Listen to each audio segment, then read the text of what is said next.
Өлейін десем ақшам жоқ. Өлем деп ойладым.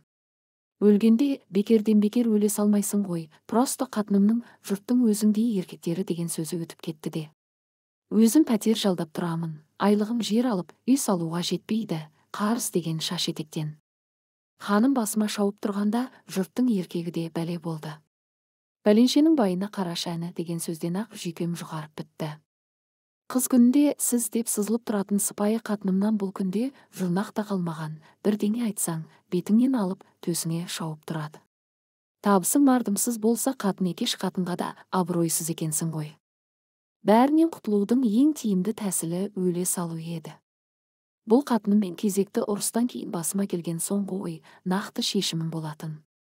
Сол қарқыныммен сарайға кіріп асылатын жіп іздеп жүргем, тапқаным да сол, қожайыным жетіп келгені. Өй, тыныштық па? Не істеп жүрсің менің сарайымда? Бұл құрып кеткір сарай екеш сарайда менікі емес екені сонда ғана есіме түсті. Өлейін деп жүрмін. Шаршадым бәрінен. Басқа өлетін жер таппадың ба? Не қылды? Қой, айналайын, өлесің бе, басқа жерге бар. Ертең сен тұрсаң асылып, мен жүрсем Мелисаға жауап бер. Басыма бәле тілеп алар жайым жоқ, айналайын, шық былай. О, сұм дүние десеңші, мен өлейін деп тұрсам, қожайын өз басының тыныштығын тілеп тұр.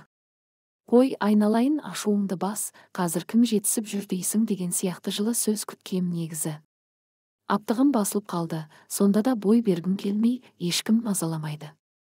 Өз еркіммен өлдім деп қағаз жазып кетем деп далбасалап кеттім. Қожайын көнбеді. Көнбек түгілі келін, ей, келін деп үй жаққа қарап айқайсап, қатынымды шақырып алды.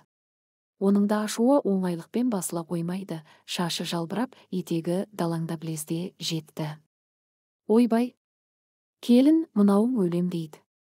Тым құрыса күйеуің де деген жоқ, мынау. Кім? Мынау да. Әйелім мынаудың кім екенін енді түсінгендей бетіме ажырайып қарады. Өлем дейме? Иә, солай деді. Сарайда апыр, топыр шашып жіп іздеп жүр. О, сорлы, деді қатыным. О, сорлы, өлгішін қарай көр бұның. Мен де соны айтамда деп қожайын қыстырылды. Сен сұмырай, неменене жетісіп өлмексің. Сенің түгің кетпейді, өлесің де кетесің. Екі ортада мен сорлаймын ғой. Өлгенде 9 адам сынап келеді, біреуі жылап келеді. Сенің жетіңді, қырқыңды, бейшембіліңді өткізу менің сорым болады ғой. Қазір 100 күндік деген шыққан деп қожайыны құрғыр тағы қыстырылды. Соны айтам. Өлім бардың малын шашады, жоқтың артын ашады деген жұма сайынына пісіріп, аруаққа Құран бағыштап отырмасаң ұятты деп қожайыным үлкен ықыласпен тағы қыстырылды. Әйеліммен бірінші рет ұрысуым емес, бірақ мақалдатып ұрысқанын бірінші рет көруім. Қожайыным қоштап ол бастап біраз жерге барды. Сөзінен түсінгенім, өлсем көмусіз қалады екем. Қысқасы, менің өлімім ол үшін қып қызыл шығын, сол шығынымды өтеп алсам болды, жолымнан қалдырып, етегімнен тартайын деп тұрған ешкім жоқ. Жақсы ит өлігін көрсетпейді деген. Өлесің бе, шығыныңды жауып кет. Саған бола тыраштанатын жайым жоқ деп қатыным тоқ етерін айтты. Бір қарағанда оныкі рас еді, өлуін мен өлем, ол байғұс, жан азама дастархан жасап, басыма тас қойып. Қой, құрысын, шығынымды жауып кетейін деп ойладым. Ара бері ойлап өзімді көметін спонсор табуым керек деп шештім. Шешкенде бұл мәселеде көмек беретін бір ғана адам, бала күннен бірге өскен досым Асан еді. Ол қазір жеке кәсіпкер, аудандық мәслихаттың депутаты, жағдайы жақсы, қалтасы қалың. Қатыным айтатын, жұрттың еркегі. Салып ұрып соған бардым. Баруым бардым ғой, алдына зорға кірдім. Обалы не керек, жақсы қарсы алды. Хатшы қызға шай алдырды. Шай үстінде жағдайымды, неге келгенімді сұрады. Болары болды, не жасыратыны бар, өлетінімді айттым. Асан досым ұзақ ойланды. Көзім бір нүктеге қадап ап, облыс көлеміндегі мәселені шешкелі тұрғандай аңыранды кеп. Менде де үн жоқ, шәйнектегі тегін шайды сораптап отырмын. Әлден уақытта Асан тілге келді. Сені ауылға апарып қоямыз ба, әлде осы қалада қоямыз ба? Досымның бұл сөзі саған төсекті төргі бөлмеге салайық па, әлде далаға жатасың ба дегендей жайбырақат шықты. Ауылда әке, шешем жатыр. Туған жерім ғой. Дұрыс қой, бірақ менде уақыт тапшы, өзің білесің. Мейлі онда қалада қала берейін. Екеуміздің әңгімемізді сырттан естіген кісі мені әскери борышын өтеп қайтуға барады екен деп ойлаған шығар. Қалада қалғанда дайындап қойған жерім бар ма еді? Алғашында әзілдеп отыр екен деп ойладым. Ойбай-ау, қалада жерім болса, моламды салғанша үй салмаймын ба? Асанға осылай дедім. Сонда сен маған зираттан жер әпер деп отырсың ба? Енді ыңғайына қарай көрсең. Ой, айналайын, сен ол жақтан жер алу қанша екенін білесің бе?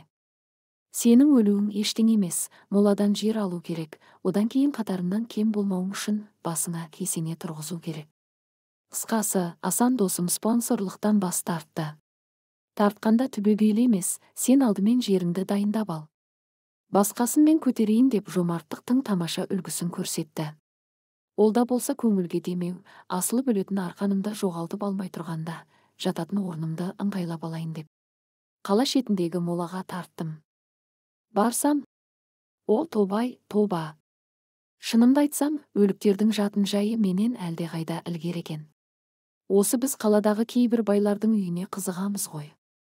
Керемет екен деп. Мұндағы кейбір өліктердің басына соғылған кесене кереметтің өзі таң қалдырады. Кесене түгілі біреулердің басына қойылған тастың құны мен секілді 10 шақты байғұстың 1 жылдық табысы шығар. Дұрыстап өлудің өзі де бір бақыт екен ғой. Қой деп ойладым мен. Өлген соң жұртқа күлкі болмай дұрыстап өлейін. Мен де бір әулеттің азаматы едім ғой. Пәленшенің басында белгі тас та жоқ деп аузы жеңіл біреулер ертең молама күлер. Сол оймен сүмірейіп үйге қайттым. Банктен хабарласты. Несиені төлеңдер дейді деп әйелім табалдырықтан аттамай жатып тағы бір міндеттеме жүктеді. Демек кесенеге емес, несиеге ақша жинау міндеті тұр алдымда. Тірі адамға тіршілік бітпейді ғой, сол оқиғадан кейін 6 жыл өтті. Күні кеше несиемді төлеп біттім. Енді кесенеге ақша жинауым керек еді, тек бала өсіп қапты. Менің пәтерден пәтерге сандалғаным жетер. Тым құрыса балам өз шаңырағында отырсын деп енді балам үшін ақша жинап жүрмін. Соған кішігірім баспана тұрғызып берсем, сосын өзіме. Оған дейін өзім де бір жақты болармын. Зәулім кесене болмаса да, кең даланың бір бұрышынан тоқымдай жер тиер. Әкем салған баспана еді деп мені төргі бөлмеге сақтап қоймасаны.